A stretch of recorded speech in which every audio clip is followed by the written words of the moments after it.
దాంట్లో ఒక clear cut ఉంది.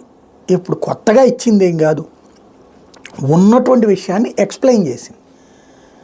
న్యాయం అనేటటువంటిది న్యాయమూర్తి ఆధారంగా మారుతూ ఉంటుంది అన్నటువంటి ఒక నానుడి పుస్తకాల్లోనే ఉంటుంది. అక్కడ అంటే ఇప్పుడు హైకోర్టు న్యాయమూర్తి చూసిన దృక్పథం సుప్రీంకోర్టు న్యాయమూర్తి దగ్గరికి వెళ్తే కొట్టివేయబడుతోంది కదా. కింద మ్యాజిస్ట్రేట్ కోర్టులో ఉరిశిక్ష పడ్డోడికి అసలు నిరపరాధిగా హైకోర్టు వదిలేస్తుంది, హైకోర్టు నిరపరాధిగా వదిలేసినోడిని సుప్రీంకోర్టు శిక్షిస్తోంది. అంటే న్యాయం అనేటటువంటిది న్యాయమూర్తి చూసే దృక్పథాన్ని బట్టి ఉంటుంది.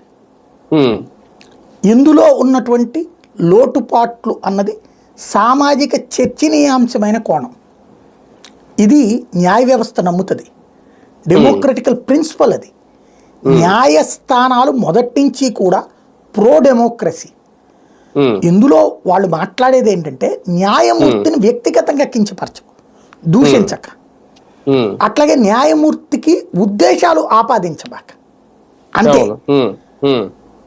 తీర్పుని ఇప్పుడు ఒక డాక్టర్ గారు హాస్పిటల్కి వెళ్తే నీకు ఒక 3 రోజులు ఆపరేషన్ చేయకపోతే చచ్చిపోతావు అంటారు. ఇంకొక డాక్టర్ గారు ఎవరయ్యాట చెప్పింది నీకు అంటారు. ఈ డాక్టర్ గారు ఆ డాక్టర్ గారి మీద కేసు పెట్టడు, కాంట్రడిక్ట్ ఉంటుంది అంతే.